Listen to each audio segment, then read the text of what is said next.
Well, I'm going to preface this with a warning. Um, if you're not a real total gun loony, this doesn't mean anything to you. Turn this video off and go watch puppy dogs and kitties. Okay, this is for the gun loony. And even if you are a gun loony, this might be a little bit outside your realm. Okay. Um, Some of you know that I have a history of being a long range shooter. Um, 1,000 yards, 1,400 yards, is what I like to do. I haven't done it in a little while since Norm Eller passed away, but this is what I like to do. It's what I'm going to do for in my retirement. One of the rifles I have a custom built uh, bolt action rifle in 284 Winchester. Now, people ask me, why did you choose the 284 Winchester? Well, 284 Winchester, it shoots up in the bullets I'm using. I'm using the 168 grain Sierra Match Kings, which are very streamlined bullets. Let's see if I can find one here. No, not readily at hand. Um, so they're very streamlined bullets. And so they have a high ballistic efficiency. There's higher. There's 168 grain Berger VLDs and all that kind of stuff. And had 168 grain Berger VLDs existed when I built my rifle, I'd have had a rifle with a barrel twist on it to handle those. But I'm shooting 168s, and my rifle handles 168, stabilizes them just fine. But the problem of it is 284 Winchester. And 284 Winchester brass is very difficult to find. You can find it. You pay a premium for it. Most people tell you if you want 284 to go out and buy 6.5 284 and neck it up, which I always thought was kind of silly when you want the parent case. See, if it says 6.5 284, that means they took a 284 and necked it down to 6.5. They took it from 0.284 inches in diameter to 0.264 inches in diameter. Anyway, so brass is difficult to find. I have a fair amount of Winchester brass, okay, which has been a little problematic on the accuracy point and a little problematic on the pressure signs. It tends to, and that's just because of the chamber's tight. It's a match chamber. Now, a lot of that is because of that. Part of it is because of the brass and then the variation in the brass. So anyway, I go in and I shoot. I go in and I look every now and then. I look for 284 brass. So I looked at 284 brass, and I came up from a company I use on a moderately off the basis, Graf and Sons, that they had major U.S. manufacturer 284 brass, so they're not saying who the manufacturer is, and it's $54.99 a hundred, which is an extremely good price for 284 brass. So I figure I ordered 200 because I figure I'm going to be sorting and culling through that brass, tossing out the ones that are wildly out of spec. Basically, we classify brass on several different ways. One is the weight of the brass. Now, the weight of the brass, you understand, because brass is in a specific. Well, I dropped the case. Brass is in a specific. Has to do with the case capacity, how much powder it will hold, and little variations in the powder can make large variations in the pressure that the cartridge develops, which is one of the problems I was having with Winchester brass. The other thing that we do is we look at the concentricity, okay, of the body to the neck, okay, and we also look at the consistency of the thickness of the neck brass. Okay. Overall thickness of the neck brass is important, but the consistency of the thickness is more important. So what happens is the round sits in a chamber, okay, and it sits. If you're using a round that's been fired, okay, it's sitting against the shoulder, and you want that case neck to center that bullet in that rifling, so it's not hitting the rifling on any bit of an angle. So you're looking at the concentric nature of the case. You're looking at, so if I have a case neck and I have it thicker on one side than the other, you can understand as that case neck expands, it's going to expand on the thinner side faster than it expands on the thicker side, which is going to take that bullet before it hits the rifling and tilt it just a little bit. And I'm talking tens of thousandths of an inch, just a little tilt. Okay. So I ordered this major manufacturer of brass, and I'm figuring I'm going to end up culling. I'm going to end up turning necks. Neck turning is the thing that we do. That we turn the neck down so it's an even thickness all the way around, so it releases the bullet evenly. Okay. So I get this in today. Okay, and I'm like, okay, let's take a look at it. And it turns out to be made by a company called Peterson. A lot of people haven't heard of Peterson brass. Peterson brass makes some extremely good brass. It's as good as, well, the industry, king of the industry is Lapua. But Peterson brass is very much right at the level of Lapua, especially their match brass.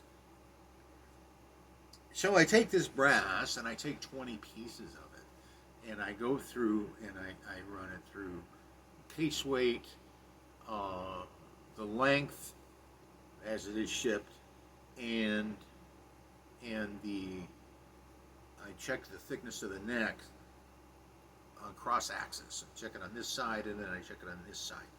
Okay, I don't check all four. I could check all four, but I just do cross axis. That's usually good enough. This stuff is extremely consistent, and for $54.99.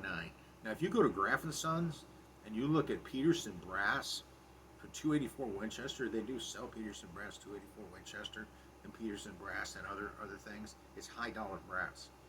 If you just ordered it under the name Peterson, it's $55 a hundred.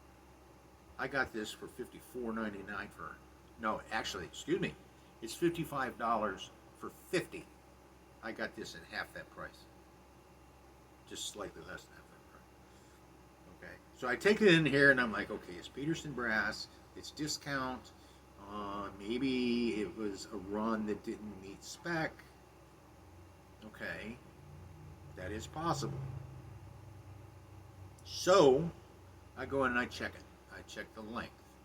Well, the length is running, let me look at my figures. The length is running plus or minus 0.002, 2/1000ths of an inch. Okay. Actually, 2/10,000ths of an inch. So I say that's good. Then I weigh it. I went through 20 cases, and I weigh it, and it came out to a weight variation of a maximum weight variation of 0.8 grains. Okay. Once I tossed out the one heavy one, actually two I tossed out, the variation was, guess what? 0.3 grains. Okay, so that's not much sorting. 2 out of 20. So this is extremely consistent brass that Graf & Sons is selling for 284 Winchester. If I was shooting 6.5 284, I would probably buy this and neck it down. They're a lot cheaper than the Lapua. I'd neck it down and probably turn the neck. The thing about shooting accuracy and shooting long ranges accuracy, understand that error is multiplied by distance. Is consistency, everything being the same each time. You know, there's other factors like barrel harmonics and all that kind of stuff, but Um, Consistency is the number one thing. Okay, if your rifle is not firing consistently, it's a centered bullet coming out of the barrel. You're not gonna get anywhere. You stuck yourself down from the top. So what you do is you come in here and you take your brass, you sort you sort it for weight, okay, and you look at for this is a tubing mic. You check it for case neck consistency, okay, and you do whatever alteration you need to if you need to turn the brass or whatever. Okay, what will happen to this brass is it will be fire formed, and what that means is I will fire it in my rifle. Right now it's full length resized. I will fire it in my rifle, and when I fire at my rifle, the brass will expand to fit the chamber, and then it'll shrink back slightly. So when I resize it, I don't use bushings. Okay, there's a bushing dies where you just resize the neck. I take a regular resizing die and I back it off half a turn so it's not touching the neck. The neck is what I'm concerned. The neck is what I'm concerned about. I want that as close to full contact with the neck and the chamber as I can get. So I'll back it off half a turn and I'll short size it. Okay.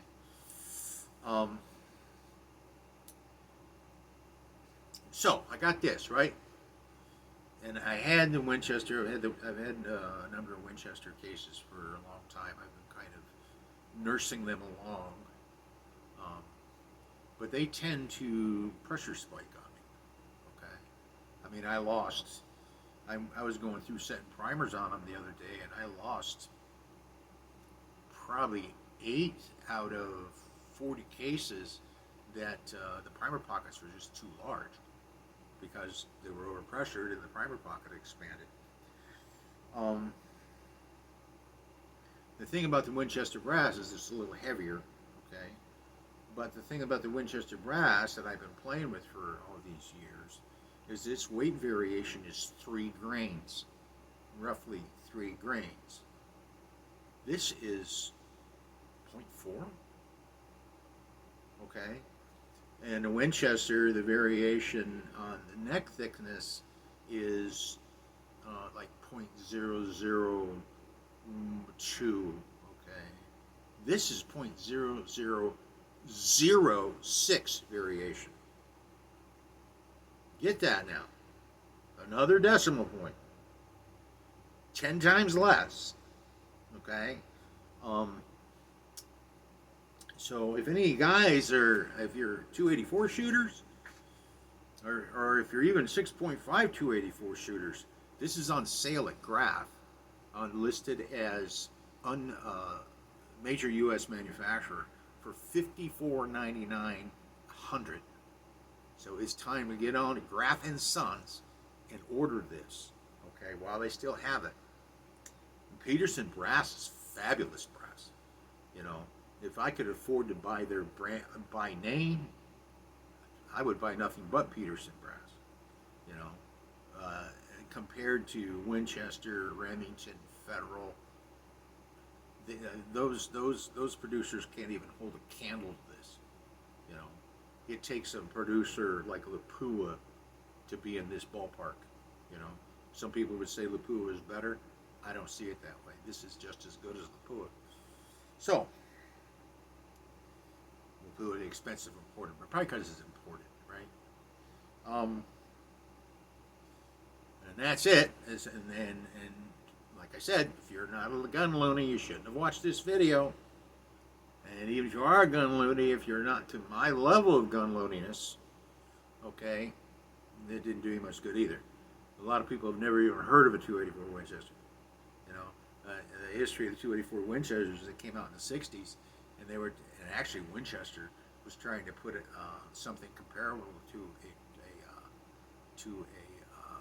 270 or a 280 Remington into a lever action rifle, and they came up with a 284 Winchester. Now, it faded away. People badmouthed it, you know, and only up until people started getting into all these cartridges that were short, fat cases. See, this has a rebated rim. The rim is smaller than the body. So people started getting into these short, fat cases, and you realize the 284 Winchester was simply ahead of its time. And like a lot of things, it was a great idea. It was a perfect idea, but it was outside the traditional view of a cartridge that should be long and slender and have, you know, a 40-degree shoulder or a 45-degree shoulder, you know, the classic 3006 picture, you know. So this was ahead of his time. But now that his time is here, it's tough to find brass for it. Find stuff made from it, but not the parent brass. All right, the gun nut video is over. And if you struggled through this after my warning, that's your problem. I don't want to hear about it. Okay? But if you're a gun loony, a really loony, and you really like long range shooting, I hope you found this tip on getting this brass useful. And if you're not, well, maybe some of the things I told you about how things work might have helped you. You have a good day. Bye.